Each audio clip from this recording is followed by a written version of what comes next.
அருள்மிகு பாம்பன் ஸ்ரீமத் குமரகுருதாச சுவாமிகளுடைய திருவடிகளை வணங்கிக் கொண்டு அவர் அருள் பெற்ற சுப்பிரமணியதாசர் உள்ளிட்ட அடியார் பெருமக்களாகிய உங்கள் அனைவர் திருவடிகளையும் வணங்கிக் கொண்டு இன்றைய நாள் சிந்தனையை தொடங்குகின்றேன். பாம்பன் சுவாமிகளுடைய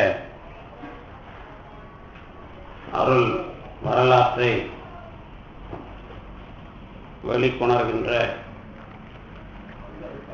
மயூர வாகன சேவன விழாவுக்கு பிறகு இன்றைய நாள் நமக்கு தொடர் சிந்தனை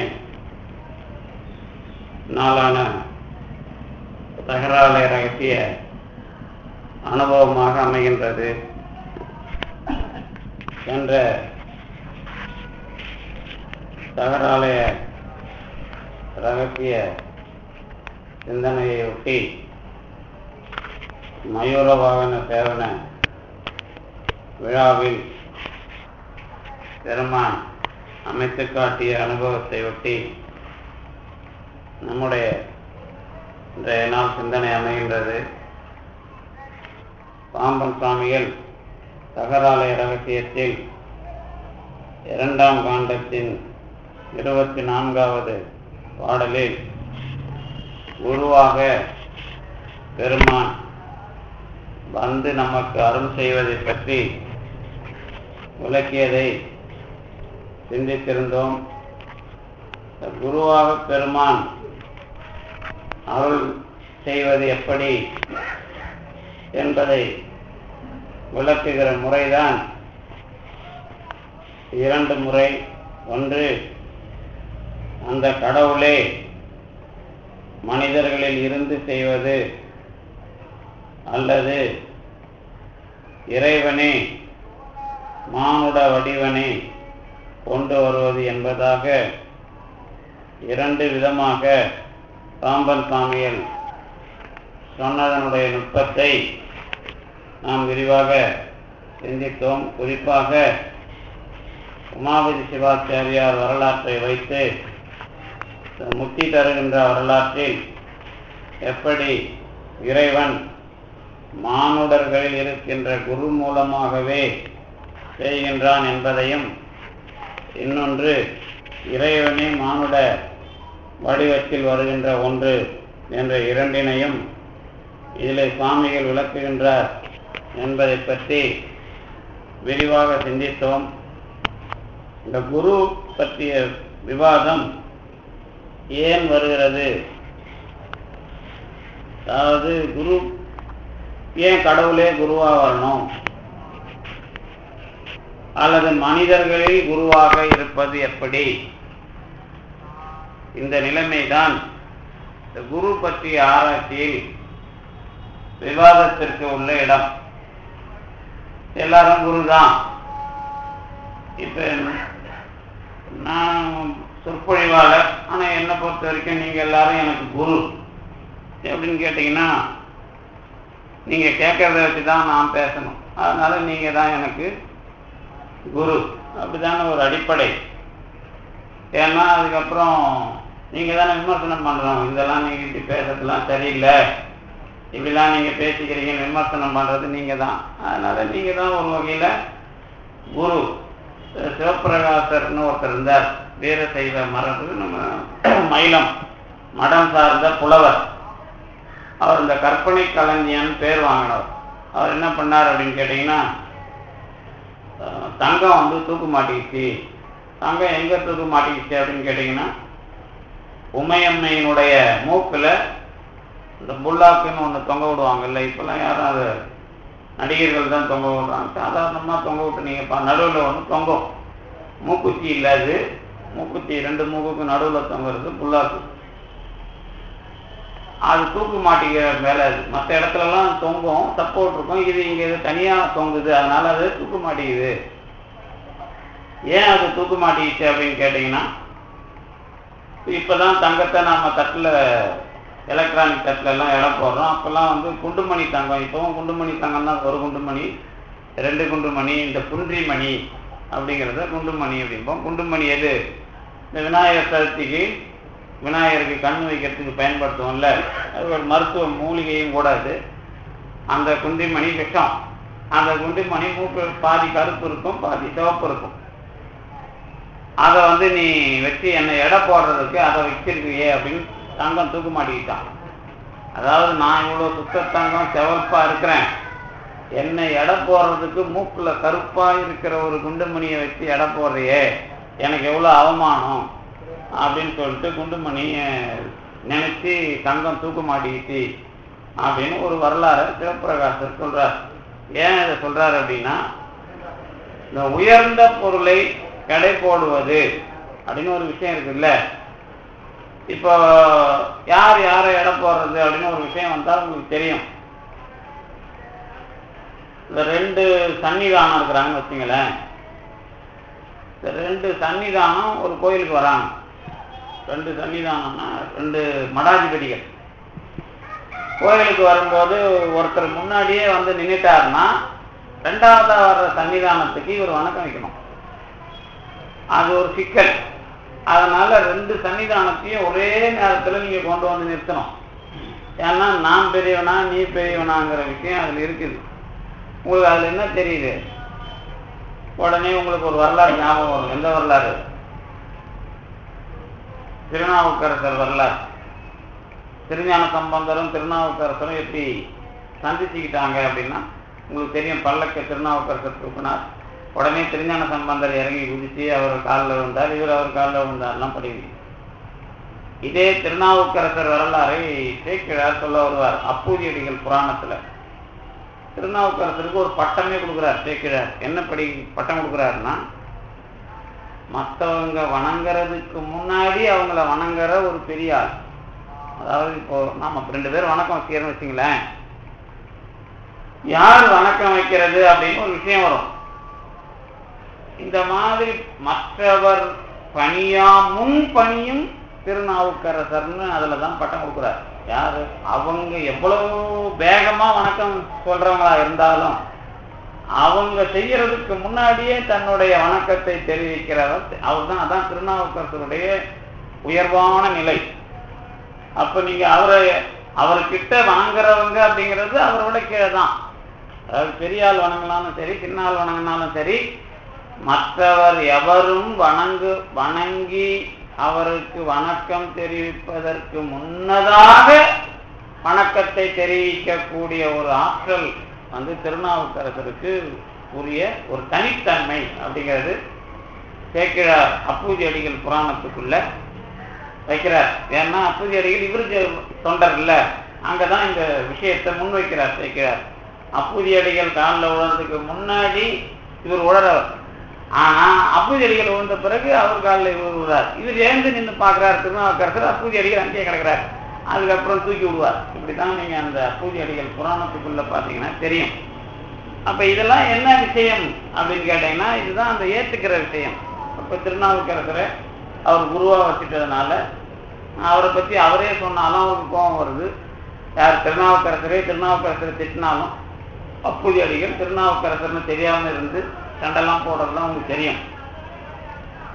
அந்த திருநாவுக்கரசருக்கு அவரு தொண்டரா வர்றதுனால அந்த கேரக்டர் எப்படி வருது அப்படிங்கிறத பார்த்தீங்கன்னா தெரியும். அப்பதான் நான் தான் இந்த பணிவிலேயே பெரிய ஆள் அப்படின்னு நினைச்சுக்கிட்டு இருக்கிற திருநாவுக்கரசரை விட அப்ப அவர் பெரிய ஆளா இருக்கணும். யாரு? அப்பூதியடிகள். இதை கேட்கறதுக்கு நல்லா இருக்குது. ஆனா திருநாவுக்கரசரோட பெரியவர் அப்பூதியடிகள் சொல்றதுக்கு கூச்சமா இருக்கு. திருநாவுக்கரசருக்கு தொண்டரா இருக்கிற ஒரு ஆளு திருநாவுக்கரசர் செய்யற வேலையில திருநாவுக்கரசரோட பெரிய ஆளா இருக்கணும். அதானே தியரி. ஆனா திருநாவுக்கரசரோட பெரியவர் கிடையாது. இதுவும் தியரி தானே. இப்ப எப்படி அதை முடிவு கட்டுவீங்க? அதாவது ஒரு அந்த உள்ள அமைப்பு, அந்த உளவியலாகவும் அல்லது அதாவது நீங்க மனநிலை ரீதியாகவும் அதெல்லாம் கொண்டு வந்தீங்கன்னா தெரியும். அப்போ இதுக்குள்ள சந்திக்கிறது தான் நடைமுறைகள். வாழ்க்கையில இதுக்கு தான் குருநாதர், வேற ஒன்றும் இல்லை. இந்த குரு மூலமாக தெரிந்து கொள்க அப்படின்னு சொல்றாங்கல்ல. இப்ப சில சொற்பொழிவாளர்லாம் இருக்கிறாங்க. திருமந்திரம் பாடநடத்துங்க சார் சொற்பொழிவுன்னு கேட்டா, திருவிக்காவுக்கு திருமந்திரத்துல ஒரு சந்தேகம் வந்துதான். அவர் என்ன பண்ணாரா, நேரம் தாம்தம்ல இருக்கிற பாதிரியார்கிட்ட போய் எனக்கு திருமந்திரத்தில் சந்தேகம் இருக்குன்னு கேட்டப்ப அவர் சரி கொடுப்பா, நான் திருமந்திரத்தை வச்சு அதை தலையில் வச்சு தியானம் பண்ணி அதுக்கப்புறம் அவர் கேட்ட கேள்விக்கு பதில் சொன்னதாக ஒரு வரலாறு சொல்லுவோம். இதெல்லாம் வரலாறு தான். வரலாறுனா பெரிய வரலாறு இல்லை, இந்த மாதிரி செய்திகள் பதிவாயிருக்குது. அப்புறம் அவரு திருமந்திரத்துக்கு பதில் சொல்றாரு, இவர் கேட்டுக்கிறார். அதுக்கப்புறம் நாம சொல்லுவோம் திருவிக்காவுக்கு தியானம் பண்ண தெரியாதான்னு கேட்க மாட்டோம். அப்புறம் இந்த மாதிரி அடுத்தடுத்த கேள்விலாம் இருக்குது இல்லை. வரலாற்றை ஏன் பதிவு பண்றோம்னா ஒரு நிகழ்ச்சியை முத்தாய்ப்பா காட்டுறதுக்கு தான். அப்போ சொற்பொழிவாளர்கள் அந்த மாதிரி திருமந்திரத்துக்கு பதில் சொல்லுங்கன்னா என்ன சொல்லுவாங்க, ஒரு கட்டத்தில் இதெல்லாம் ரொம்ப பெரிய ரகசியம், இதெல்லாம் நீங்கள் குரு மூலமாக கேட்டுங்க அப்படின்னு ஊரை ஏமாத்துற சொற்பொழிவாளர்கள் நிறைய பேர் இருக்கிறாங்க. அதில் உங்களுக்கு தெரியும் யாரெல்லாம் இப்போ இந்த குரு மூலமாக அதெல்லாம் ரொம்ப ரகசியம், அதெல்லாம் ரொம்ப ரகசியம், அதெல்லாம் ரொம்ப ரகசியம், இதெல்லாம் சாதாரண பேசக்கூடாது இப்படிலாம் சொல்லுவாங்கல்ல. இந்த வரலாறை தான் சிவவாக்கியர் உடைக்கிறார். சிவவாக்கியர் எப்படி உடைச்சாருன்னு உங்களுக்கு தெரியும். சிவவாக்கியர் தான் முதல்ல இந்த மாதிரி ரகசியம், இதுக்குள்ள சும்மா ஐதீகம், இதுக்குள்ள ஒரு மரபு அப்படின்லாம் பேசிட்டு இருக்கிறீங்களே, இதெல்லாம் உடைச்சிட்டு உனக்குள்ள இருக்கிற கடவுளை நீ அனுபவிக்க முடியுமான்னு எல்லாத்தையும் உடைச்சவர் இந்த சிவவாக்கியர் தான். அதனாலதான் சிவவாக்கிய அமுதம் அப்படிங்கிறது அதுக்கு பேர் கொடுக்கிறார் அருணகிரிநாதர். இந்த சிவவாக்கிய தெல்லமுது அப்படின்னு அவர் பேர் கொடுக்குறாரு அருணகிரிநாதர். என்ன செய்தி அப்படின்னா, குரு மூலமா கேட்கறது அப்படின்னு ஒரு விஷயம் வச்சுக்கிறேன்ல.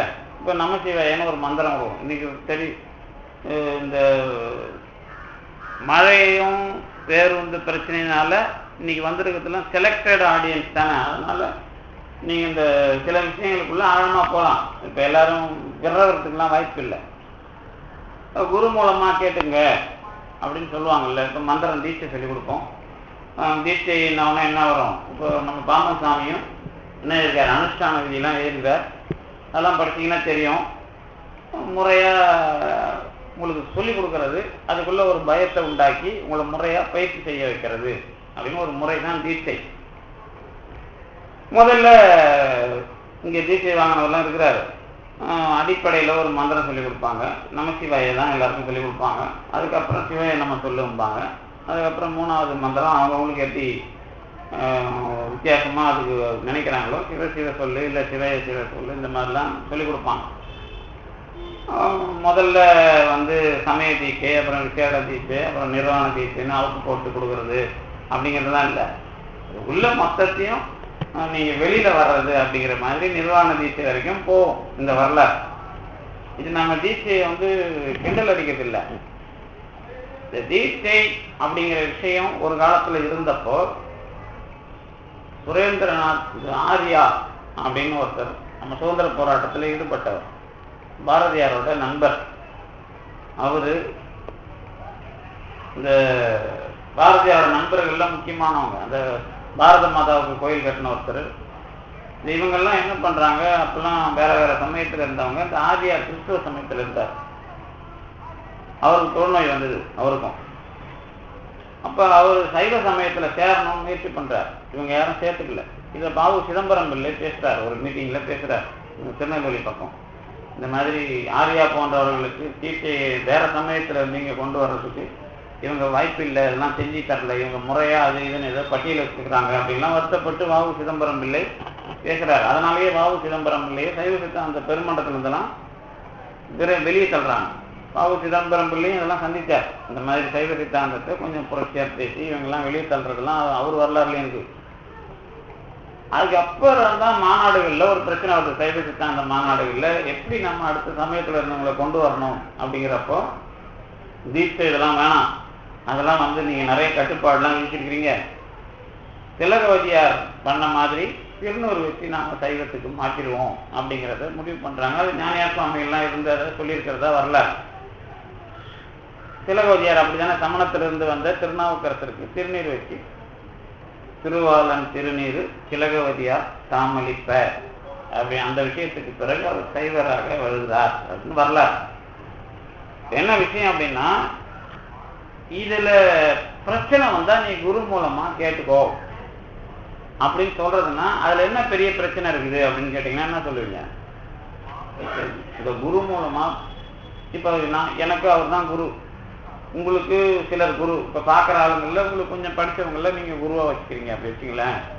இல்லைன்னா இந்த தீட்சை தொழிலாக வச்சுருப்பாங்க சில பேர், அவங்கள போய் தீட்சை நீங்கள் வாங்கிட்டு அவங்கள குருவாக வச்சுப்பீங்க. இப்படி தானே நடக்குது. இப்போ வள்ளலார் இதுலேயும் தீட்சைலாம் வந்துடுச்சு, உங்களுக்கு தெரியும்.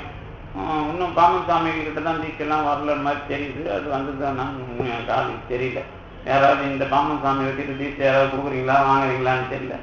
இருந்தாலும் அவர் சாமி அனுஷ்டான விதி எழுதிக்கிறத வச்சு நீங்கள் தீட்சைலாம் கொடுக்கலாம், ஒன்றும் தப்பு இல்லை, அதில் ஒன்றும் பிரச்சனை இல்லை. இப்போ எதுக்கு இதை சொல்ல வரேன் அப்படின்னு கேட்டிங்கன்னா, இந்த கட்டுப்பாடு இல்லாத சமூகம் வரும்போது ஒரு கட்டுப்பாட்டின் கீழே வர்றதுக்கு நம்ம இதை பண்ணுறோம். எதை? இந்த தீட்சை முறையை கொண்டு வரோம். அதுக்கு பயிற்சிக்காக மந்திரம், இதெல்லாம் குருநாதர் தான் தீட்சா குருன்னு இவங்களுக்கு பேர். இப்போ நீங்கள் தீட்சை யார் கொடுக்குறாரோ அவர் தீட்சா குரு. அவர் மந்திரம் கொடுப்பார், நமக்கு வய சொல்லிக்கிட்டே வருவீங்க. ஒரு வருஷம் கழிச்ச உடனே அடுத்த சிவராத்திரி வந்த உடனே போய் வேட்டி தூண்டெல்லாம் கொடுத்தீங்கன்னா அவர் என்ன தீட்சை கொடுப்பார்? விசேட தீட்சை கொடுப்பார். இப்போ விசேட தீட்சை கொடுக்கறதுக்கு என்ன சார் ஒரு வருஷம் இருந்தால் போதுமா அப்படின்னு கேட்டால் என்ன சொல்லுவீங்க? இல்லைங்க, சில குருநாதர் வந்து நிர்வாண தீட்சை கொடுத்து உடனேவும் விசேட தீட்சை கொடுக்குறவங்களாம் இருக்கிறாங்க. விசேட தீட்சை சமயத்தில் வந்துட்டவங்க நாள் ஆயிடுச்சுன்னா விசேட தீட்சை காலையில் கொடுத்து மதியானம் நிர்வாண தீட்சையும் வாங்கிக்கிறவங்களாம் இருக்கிறாங்க. இப்படிலாம் உங்களுக்கு தெரியும் இந்த தீட்சை முறைகளுக்குள்ளே போகிறவங்களுக்கு. நாம் என்ன கேள்வி கேட்போம் அப்படின்னு கேட்டிங்கன்னா, தீட்சை நீங்கள் கொடுத்தீங்க சாமி, எனக்கு விசேட தீட்சை பெறதுக்கு என்ன தகுதி? கால தகுதியா, என் அனுபவ தகுதியா, பக்குவ தகுதியா அப்படின்னு நீங்கள் கேட்கணும். உங்களுக்கு தெரியும், 2 பேர் அண்ணன் தம்பி இருந்தாங்க. அவங்க யாருன்னா பெரிய பெரிய ஆளுங்க, நம்மள மாதிரி ஆளுங்க கிடையாது. காழி கண்ணுடைய வள்ளல், சிற்றம்பல நாடிகள், இந்த 2 பேரும் பெரிய ஆளுங்க. சீர்காழி சிற்றம்பல நாடிகள், காழி கண்ணுடைய வள்ளல்.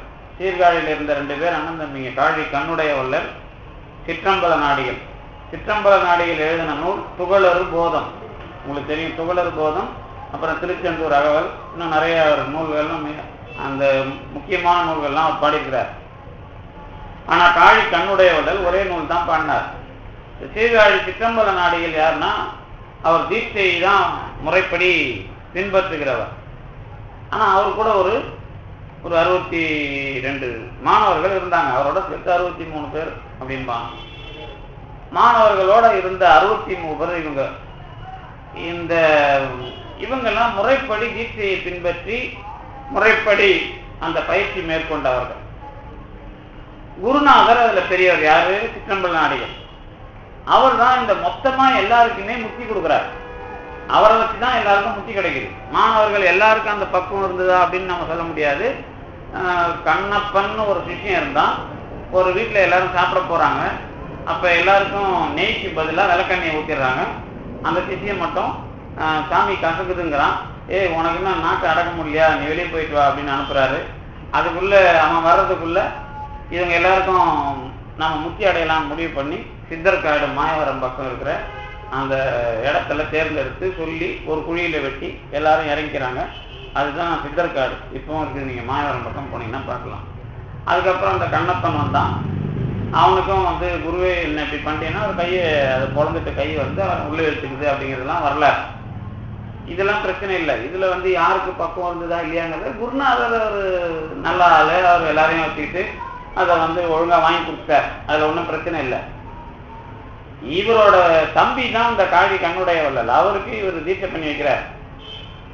இந்த தீட்சையும் வேணாம், ஒன்றும் வேணாம், எனக்கு நீ பண்ற விஷயம்லாம் இது இல்லாம நான் கடவுள் அடையணும், இதெல்லாம் இந்த முறையான விஷயம்லாம் வேணாம்னு அந்த திருநீர் கொட்டி இதெல்லாம் தூக்கி கடல்ல போட்டுறார்.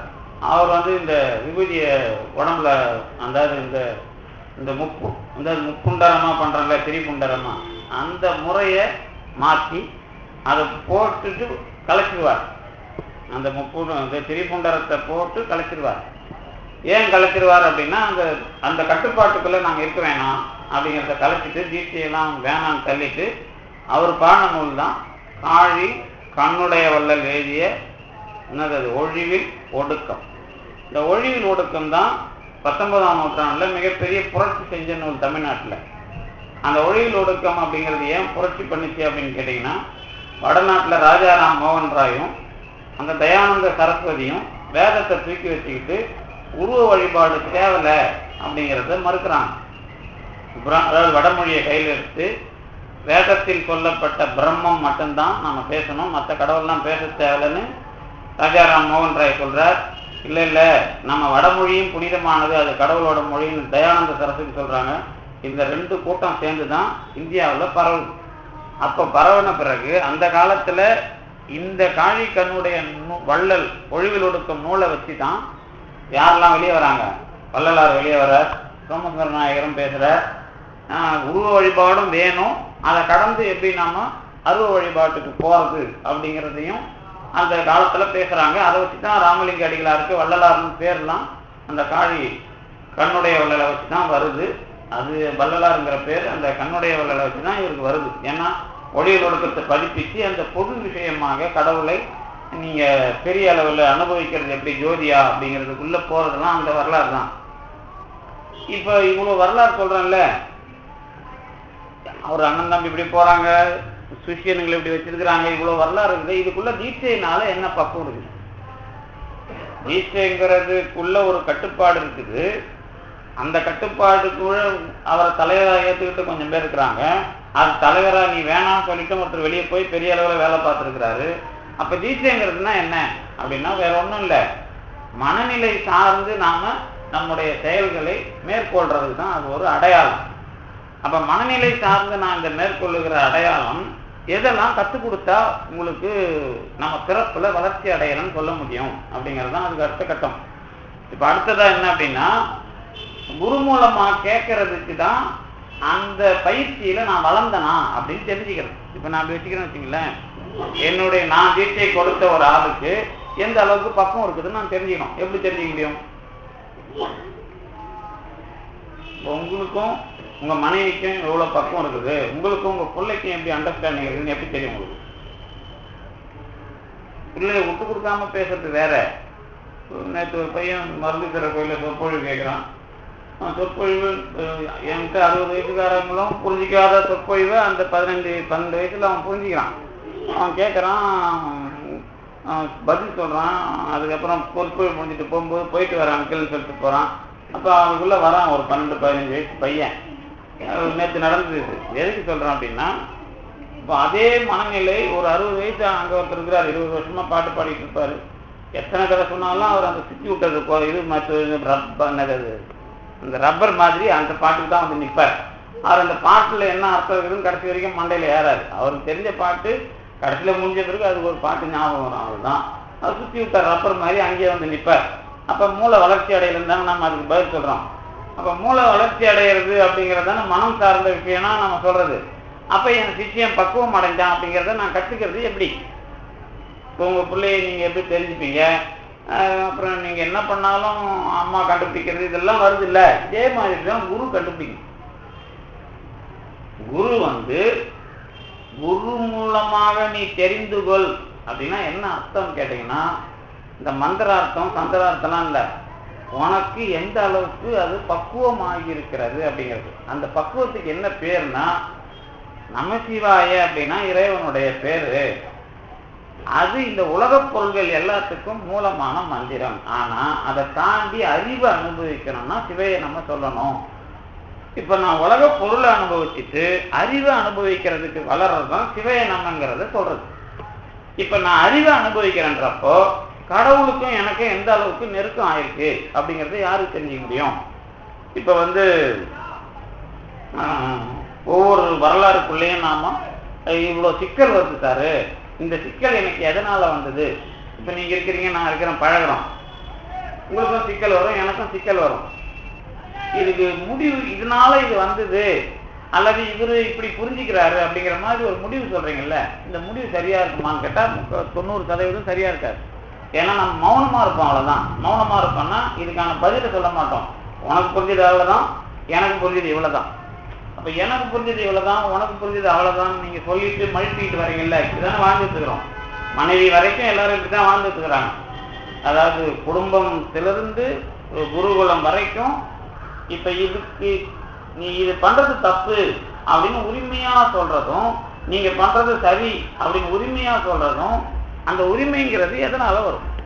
அது உரிமைங்கிற பேர் கொடுத்தா தப்பு. அது எந்த அளவுக்கு அறிவுல நான் அதை புரிஞ்சிருக்கிறேன், இந்த இடம் இதுக்கானது இல்லை அப்படிங்கிற மனநிலையோடு அது வரும். அத உலகத்துல சொல்ற வியாக்கியானமா இல்லாம, அறிவு சார்ந்த வியாக்கியானமா இல்லாம, இந்த பக்குவத்துல இது இப்படி அப்படின்னு வரணும். அது வந்ததுன்னா அதுக்கு அந்த இடத்துக்கு பேர் தான் குரு மூலமாக தெரிந்து கொள்றது. இப்ப என் குரு இப்ப அம்மா, அப்பா, தம்பி, தங்கை, மனைவி இவங்க கிட்ட கத்துக்காத ஒண்ணு யார்கிட்ட கத்துக்குவீங்க?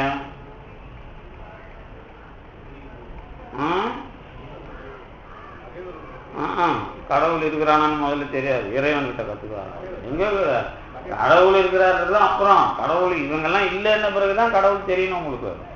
முதல்ல உங்க கூட பழகிறவங்கிட்ட, உங்க கொண்டாடி கிட்ட சொல்லாதெல்லாம் உங்க கூட வரவங்கிட்ட குழம்பிருப்பீங்க இல்ல, அப்ப அவன் தானே உங்களுக்கு முதல் குரு.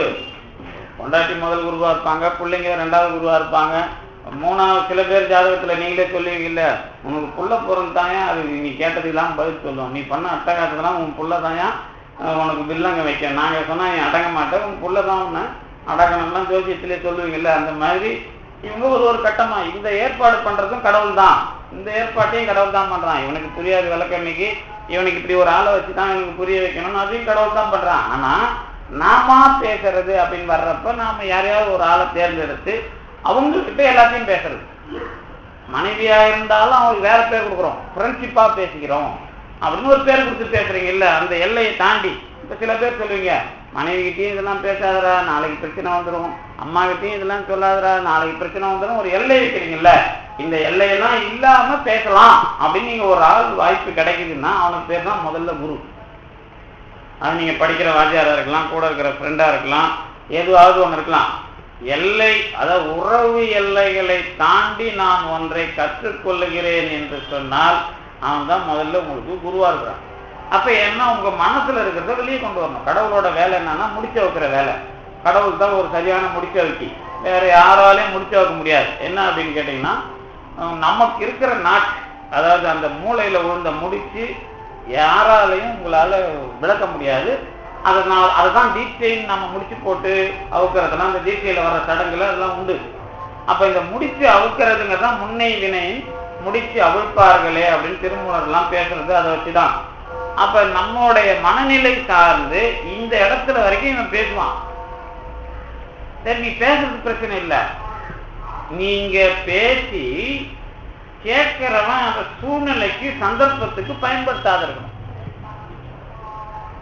அப்பதான் என்ன பேர் கொடுப்போம், இந்த ஃப்ரெண்டுங்கிற விஷயத்தை தாண்டி உண்மையிலேயே குருன்னு பேர் கொடுப்போம். அதுக்கு முன்னாடி நாம பேசுவோம், ஒரு ஆளை தேர்ந்தெடுத்து எல்லையை கடந்து பேசுவோம். அங்க அவன் சரியில்லைன்னா அது குரு விஷயம் இல்லை, அது வினை விஷயமா மாறிடும்.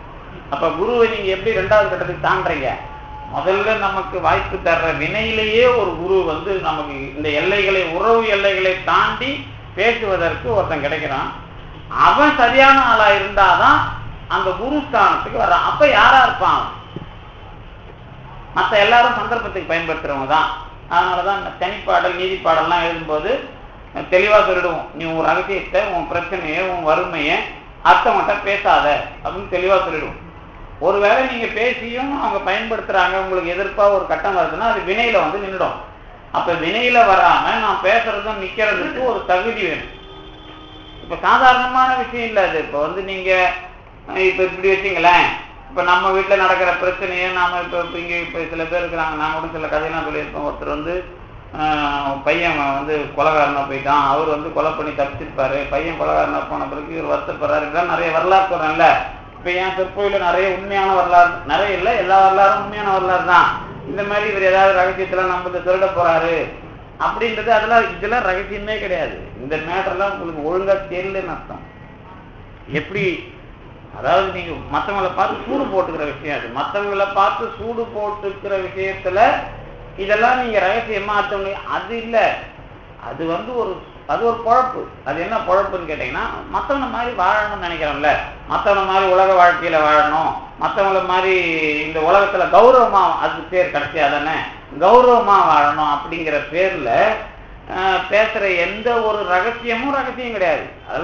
அதெல்லாம் சும்மா நம்ம வாழ தெரியாத வாழ்ந்துருக்குதுன்னு அர்த்தம். அதுல அது வராது. இது கௌரவத்துக்கான விஷயம் இல்லை, இது மனநிலை சார்ந்து மாற்றுகிற விஷயம். ஏன்னா எந்த அருளாளரும் கௌரவத்துக்குள்ள வரல. அருளாளராகவோ அல்லது நீங்க பார்க்கிற அவர் நம்ம வரலாற்றுக்குள்ள வராங்க இல்ல, ஆன்மீகத்துக்குள்ள, இவங்க யாரும் கௌரவம் பார்த்ததா ஒன்றும் வரலாறு இல்லை. அந்த கௌரவத்துக்குள்ள இருந்துட்டாங்கன்னா அவங்க பிறப்புல எந்த இடத்துல அதை உடைக்கிறான் கடவுள்னு உங்களுக்கு அந்த இடம் தான் கடவுள் வர இடம், குருவா. மற்ற இடம் எங்கேயும் கடவுள் வரமாட்டான். இப்ப திருஞான சம்பந்தர் எல்லா நிகழ்ச்சியும் பாடுறார். ஏதோ ஒரு நெருடல் இருக்குது. நெருடல் இருந்து என்ன சொல்றாரு, துறக்குமா சொல்லப்படாய் அப்படின்னு கேட்கிறாரு. துருத்தியாய், திருத்துருத்திங்கிற ஊருக்கு போறாரு. அங்க கேட்கிறாரு, எனக்கு இது தேவையா அப்படிங்கிற மாதிரி கேட்கிறாரு. அப்ப அவருக்குள்ள ஏதோ ஒன்று நெருடிக்கிட்டு இல்லை.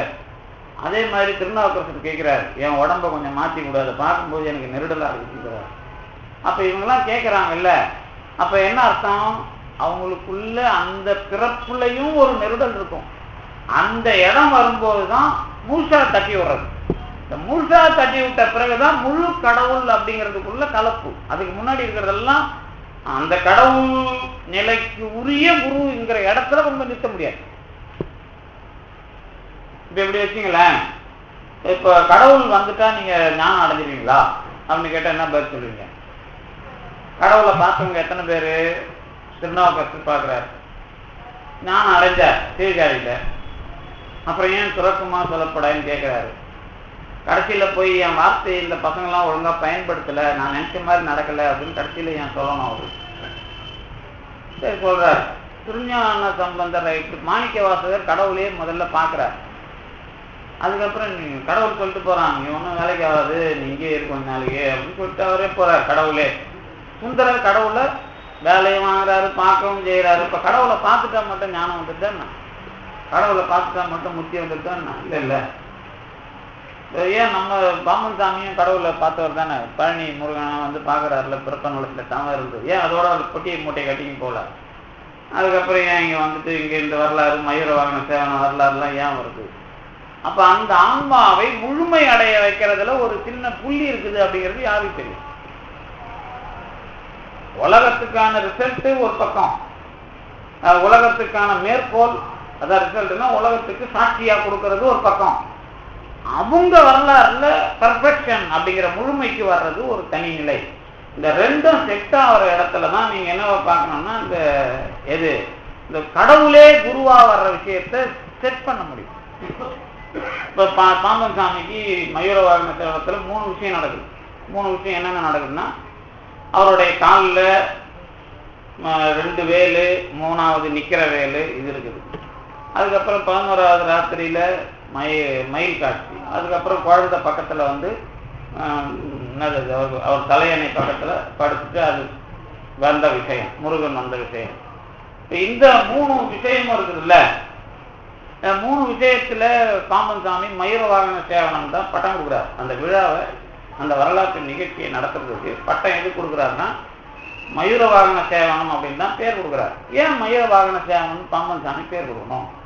ஏன் வேல் மகிமையின் தான், அப்புறம் என்ன முருகனே குழந்தையா வந்தான், அது இதெல்லாம் விட்டு ஏன் மயூர வாகனம்னு ஏன் அவர் பட்டம் கொடுக்கணும் அப்படின்னா அதுக்குள்ள ஒரு சின்ன விஷயம் இருக்குது. என்ன விஷயம் இருக்குது அப்படிங்கிறது தான் இதுக்குள்ள வரலாறா மாறுது. பாம்பன் சாமி வரலாறுக்குள்ள 1008 நிகழ்ச்சி நடந்தாலும் இந்த ஒரு நிகழ்ச்சியை உலகத்துக்கு ஒரு முடிவான நிகழ்ச்சியா அறிவிக்கிறார். அருள் வரலாறா நீங்க இதை கொண்டாடணும் அப்படின்னு ஒரு அமைப்பு கொடுக்குறார். அப்ப அதுக்கு என்ன காரணம் அப்படின்னு பார்த்தீங்கன்னா தான் அதுக்குள்ள இருக்கிற வரலாறு, அதுக்குள்ள இருக்கிற தெளிவு உங்களுக்கு தெரியும். அப்படி இல்லாதவங்களுக்கு அது தெரியாது. எப்படி வச்சுங்களேன், இந்த குருநாதர் கான்செப்ட்ல தான் இதெல்லாம் ஆரம்பிச்சுட்டு போறேன். இந்த குருநாதர் கருத்துக்குள்ள பாம்பன் சாமி அவர் உலகத்துக்கு குருநாதராக இருந்து ஒரு நிகழ்ச்சியை அறிமுகப்படுத்த சொல்றார். அப்படி நீங்க அதை எடுத்துக்கணும். ஏதோ தான் வரலாறுல நடந்தது உலகம்லாம் தெரிஞ்சுக்கணுன்றதுக்காக அது பண்றாருன்னு நினைக்க கூடாது. ஒரு நிகழ்ச்சி நம்ம வரலாறுக்குள்ள இருந்த ஒரு நிகழ்ச்சியை இந்த உலகம் தெரிஞ்சுக்கணும் அப்படின்னு அவரே ஒரு முன் வடிவம் கொடுக்குறார். அப்ப முன் வடிவம் கொடுக்குறாருன்னா அதுல ஏதோ ஒரு முக்கியத்துவம் இருக்குதுன்னு அர்த்தம். அவர் வரலாறுல எல்லாம் நமக்கு முக்கியம், ஆனா அவர் முக்கியத்துவப்படுத்துறதுன்னு ஒண்ணு இருக்குது இல்ல, அதுதான் அது இருக்கிற அடிப்படை. அப்ப இப்ப சொன்னல, திருஞான சம்பந்தருக்கும் ஒரு நெருடல், மாணிக்கவாசகருக்கும் ஒரு நெருடல், இது முழுமை அடைகிறது அப்படிங்கிற ஒரு விஷயம் வர்றதுதான் அந்த எல்லை. எந்த எல்லை? கடவுள் கலப்புக்கு உரிய அண்மை, அது பக்கத்துல கடவுள் கலப்புக்கு போறதுக்கு முன்னாடி நடக்கிற அந்த விஷயம் அதுதான் முழுமையா கடவுள்ல கலக்க வைக்கிறது. அதுதான் அருணகிரிநாதருக்கு சும்மா இரு அப்படின்னு சொன்னது, அம்மா பொருள் அப்படிங்கிறதுலாம் அதுதான் அதுக்கு அர்த்தம். அப்ப அந்த இடத்துக்கு முன்னாடி நடக்கிற இடத்துலதான் கடவுள் நேரா வேலை செய்யறார். மற்ற இடத்துல எல்லாம் குருவோட படிநிலை தான். அதை தான் நான் சொன்னேன், நமக்கு மனைவியும் குரு தான், பிள்ளையும் குரு தான், இதை தாண்டி நண்பரும் குரு தான். அதை தாண்டி நான் என்னுடைய மனநிலையை ஏற்றத்தாழ்வு வெளியில அதை வச்சுக்கிட்டு ஒரு விஷயமா செய்யாத ஒரு தகுதியான மனிதர் தான் சமயத்துல குருவா வருவார். சமயத்துலன்னா சந்தர்ப்பத்துல இல்ல, சமயம் என்கிற ஒரு அமைப்புல. சமயம்னா இப்ப சைவ சமயம் அப்படின்னு சொல்றீங்கல்ல, அந்த மாதிரி சமயம் என்கிற அமைப்புக்குள்ள. ஏன்னா நீங்க கிறிஸ்துவத்துல பார்க்கலாம், எத்தனை கொலை பண்ணிட்டு போனாலும் அவர் சாட்சியா சொல்ல முடியாது இல்ல. கொலைகாரம் போய் நான் கொலை பண்ணிட்டேன்னு அவர்கிட்ட சொன்னாலும் ஃபாதர் என்ன பண்ண முடியாது, அவர் சாட்சி ஆக முடியாது இல்ல. அந்த மாதிரி குரு இடத்தை நம்ம முடிவு கட்டணும். குரு அதுக்கப்புறம் என்னன்னா அது கேட்டுக்கிறவர் இல்ல குரு, அந்த மனநிலை சார்ந்து அதுக்கான விடையை கொடுக்கணும், அதுக்கான பதிலை கொடுத்து அவங்கள தயார்படுத்தணும். அப்போ அவருக்கு பயிற்சி. புரியுதா? அதனாலதான் வேதநாயகன் பிள்ளை மட்டி, மடையன், முட்டாள், மூடன் 4 குருவை வச்சு பரமார்த்த குரு கதை எழுதினார். அதாவது 4 சிஷ்யன், மட்டி, மடையன், மூடன், முட்டாள். இவனுக்கு குரு எப்படி இருப்பான் அப்படிங்கிறது தான் அந்த கதை. அதே மாதிரி இந்த விஷயம் இப்ப நான் அடிக்கடி சொல்லுவேன், சார் சாமி இப்போ எல்லாரும் எல்லாரும் என்ன கேட்பாங்க, டிவியில வர சாமியாருங்களெல்லாம் சொல்லி, இந்த சாமியார் இவ்வளோ நல்லா பேசுறாருல்ல. ஆமாங்க நல்லா பேசுறாரு, இவர் நல்ல ஒரு வயசானவரா, நல்லா தாடி இல்லாம நல்லா சொல்றாருல்ல. ஆமா நல்லா சொல்றாரு. யாரு இல்லைன்னு, சரி யாருங்க இதெல்லாம் நீங்க குருநாதரா ஏத்துக்கலாமா வேணாமான்னு கேட்டா நான் என்ன சொல்லுவேன், நீங்க தான் எப்படி முடிவெடுக்கிறது. அதுக்கு தான் சார் நாங்கள் சொற்பொழிவு வந்து வாங்கிறோம், நீங்க ஏதாவது சொல்லுவீங்க தான் வாங்கன்னு சொல்லுங்க. அது இல்லை, இந்த குருநாதர் மனிதர்கள்ல எவ்வளோ பேர் இருக்கிறாங்க. சில பேர் கோயிலுக்கு போய் சாமி கும்பிட்டு போவாங்க. சில பேர் கொஞ்சம் ஒரு கூடுதலாக ஒரு ஸ்பெஷலாக சாமி கும்பிடுவாங்க. சில பேர் கொஞ்சம் அர்ச்சனை பண்ணி சாமி கும்பிடுவாங்க. சில பேர் அபிஷேகம் பண்ணி சாமி கும்பிடுவாங்க. சில பேர் தங்கத்தேர் இழுத்து சாமி கும்பிடுவாங்க. இவங்க சாமி கும்பிட்றதுனால தங்கத்தேர் இழுத்தா அவங்க கொஞ்சம் அதிகமாக செய்வாரா, நாங்கள் அதை செய்யலாமா, கஷ்டப்பட்டாவது ஒரு தங்கத்தேரை இழுத்துட்டா நல்லா இருக்குமான்னு கேட்டால் நீங்கள் என்ன பதில் சொல்லுவீங்க? இதுக்கெல்லாம் மட்டும் உங்களுக்கு பதில் தெரியுதுல்ல. கஷ்டப்பட்டு எப்படியாவது ஒரு தங்கத்தேரை இழுத்துட்டா சாமி அதிகமாக கொடுக்க மாட்டாரா என்ன? ஏதோ கும்பிட்டு போகிறதுக்கு போகிறதுக்கும் தங்கத்தேரை இழுத்தா சாமி அதிகமாக கொடுக்கலாமா, கொடுக்கக்கூடாது? சாதாரண கேள்வி தானே. நீங்கள் என்ன சொல்லுவீங்க? கொஞ்சம் குழப்பமா இருக்கும், பதில் போடுறது குழப்பமா இருக்கும். நாங்கள் என்ன சொல்லுவோம்னா, ஒன்றும் இல்லை, சாதாரணமாக சாமி கும்பிட்டு போகிறவனுக்கும் தங்கத்தேர் இழுக்க சக்தி உள்ளவன் தங்கத்தேர் இழுத்தாதான் சாதாரணமாக சாமி கும்பிட்றவனோட தகுதியை அடைய முடியும். தங்கத்தேர் இருக்கிற அளவுக்கு சக்தி உள்ளவன் சாதாரணமாக சாமி கும்பிட்டு போனால் அந்த சக்தி வராது. சரி, தங்கத்தேர் இழுத்தாலும் சரி, நாளே என் கீழே இருந்தாலும் நான் எப்படி சாமி கும்பிடுவேன்? நான் எப்படி சாமி? அப்போ அதுக்கு பதில் சொல்லுவேன், கொஞ்சம் கூட என் அதிகாரத்தை காட்டாம சாமி கும்பிடணும். அப்ப எது ஒண்ணு எனக்கு மூட்டையா இருக்குதோ அந்த ஒண்ணுக்கும் எனக்கு சம்பந்தம் இல்லாம இருக்கணும். இதை சொல்றவன் தான் குருநாதர்னு பேர். அப்ப என்னுடைய விஷயத்தை எனக்கு அதுக்குள்ள இருந்து விடுதலை கிடைக்கிறதுக்கு என் மனநிலையையும் என்னுடைய சூழ்நிலையும் பார்த்து அதுக்குள்ள அந்த மதிப்பை கரெக்டா இடம் போடுறவன் தான் குருநாதர். சரிதானே? இப்ப அடுத்த கேள்வி ஒண்ணு வந்துடும். இப்போ இது நாங்கள் இது குரு சிஷியனை பற்றி ஏதோ அதிகமாக சொல்லுவேன், அதுக்கப்புறம் அப்படிலாம் நீங்கள் நினைக்கக்கூடாது. இங்கே நிறைய பேசியிருக்கிறோம், சப்ஜெக்டை வச்சுலாம் பேசிட்டு இருக்கிறோம். சிம்பிளாக ஒரு நாட்டில் என்ன நடக்குது அதை பற்றி தான் கொஞ்சம் மழையில் உட்காந்துக்கிற நமக்கு நல்லா குளிச்சுட்டு போன மாதிரி இருக்கணும் அப்படிங்கிறதுக்காக தான் இப்போ கொஞ்சம் நான் சொல்கிறது. சரிங்க சார், இப்போ திருஞான சம்பந்தர் வந்தார், திருநாவுக்கரசர் வந்தார், சுந்தரர் வந்தார், மாணிக்கவாசகர் வந்தார், அதுக்கப்புறம் சேக்கிழார் வந்தார், அதுக்கப்புறம் மெய்கண்டார்லாம் சாஸ்திரம் சொன்னாங்க, அதுக்கப்புறம் அருணகிரிநாதர் வந்தார், அதுக்கப்புறம் தாய்மானவர் வந்தார், வள்ளலார் வந்தார், அப்புறம் பாம்பனார் வந்தார், குமரகுருபரர் வந்தார், வள்ளலார் வந்தார். இதெல்லாம் யாருங்க எதுக்கு வந்தாங்கன்னு கேட்டால் என்ன சொல்லுவீங்க? எப்படி சொல்லுவீங்க? ரொம்ப நீங்க நாம ஏதோ சொற்பொழி பண்றதுக்காக பேசல. இதை ஒழுங்கா சொன்னாங்கன்னா அவனுக்கும் குருன்னு பேர்.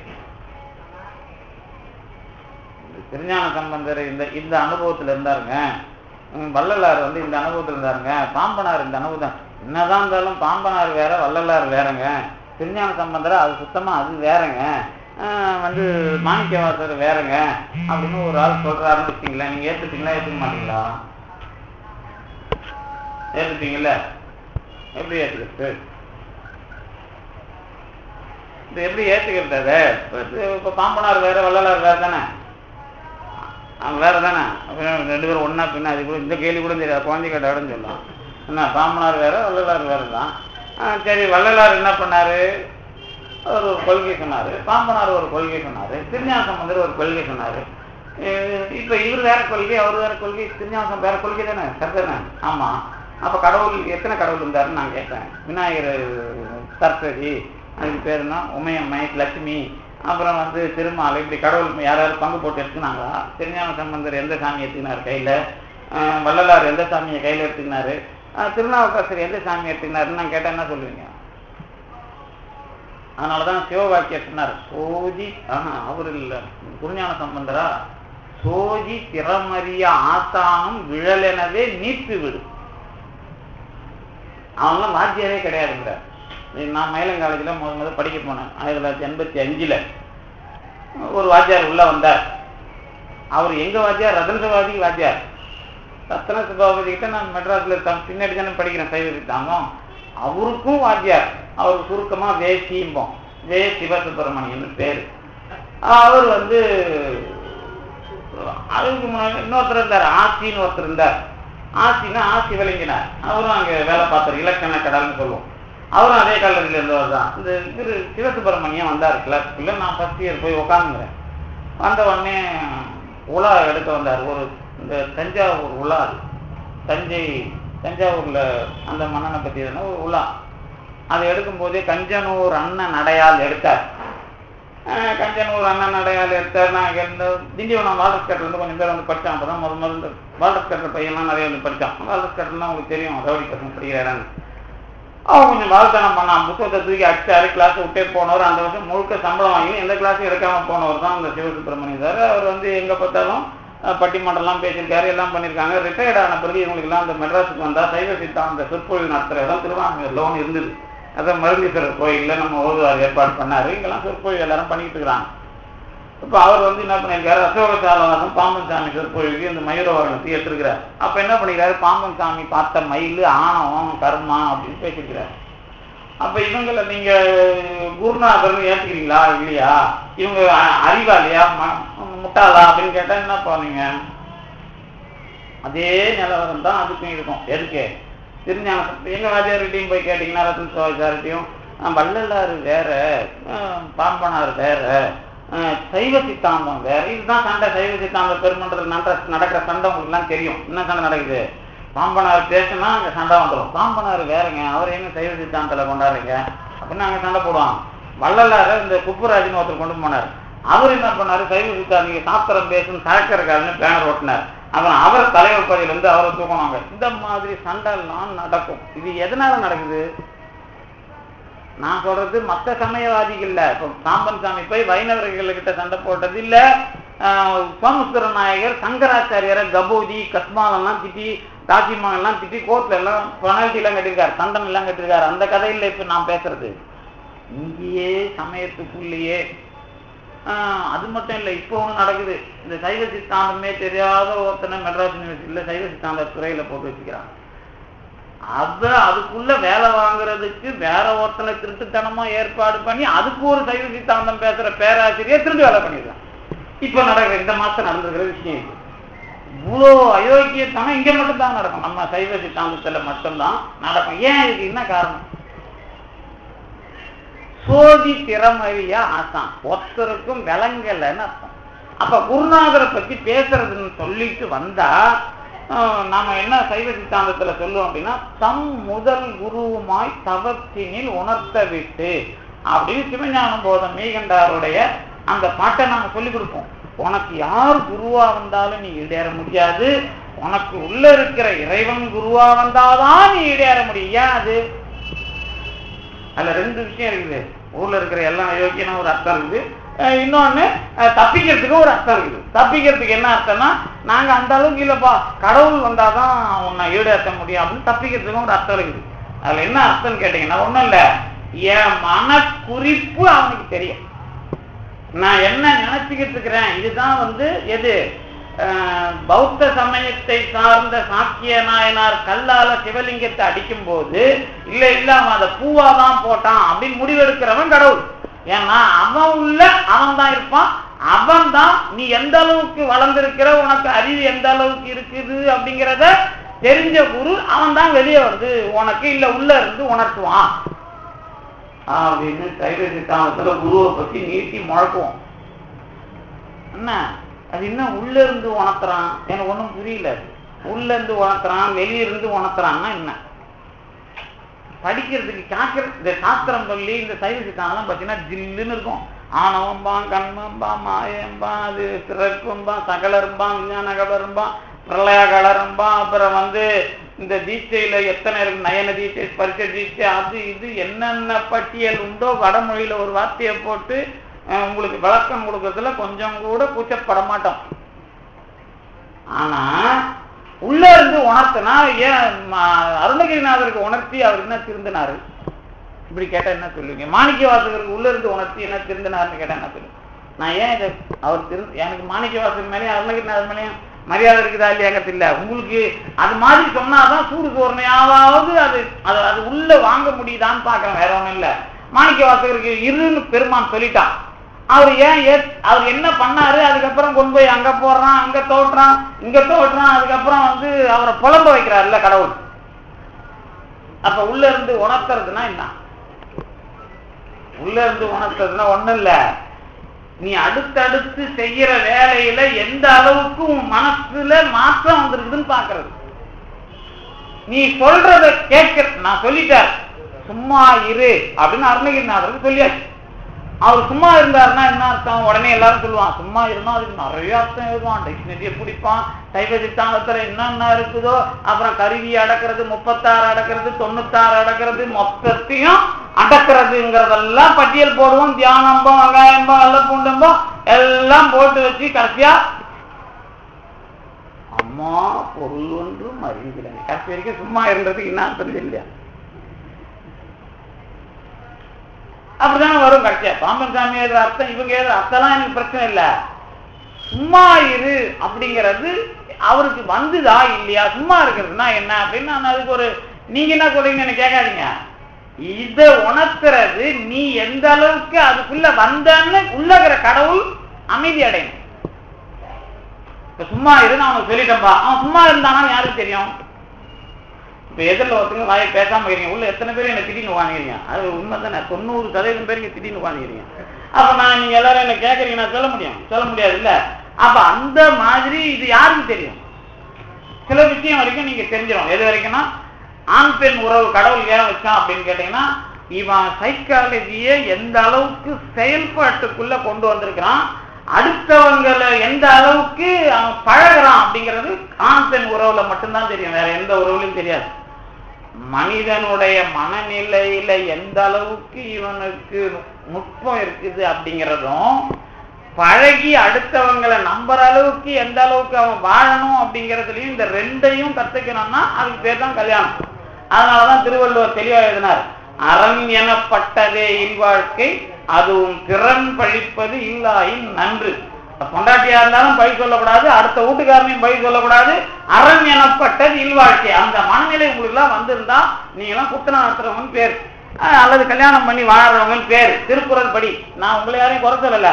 திருக்குறள் திருமண வாழ்க்கையின் மூலமாக ஒருவனை அடையாளம் காட்டுகிறது என்று சொன்னால், இல்வாழ்க்கையின் மூலமாக அவன் அற வாழ்க்கைக்குள்ள ஒரு தெளிவடையும்.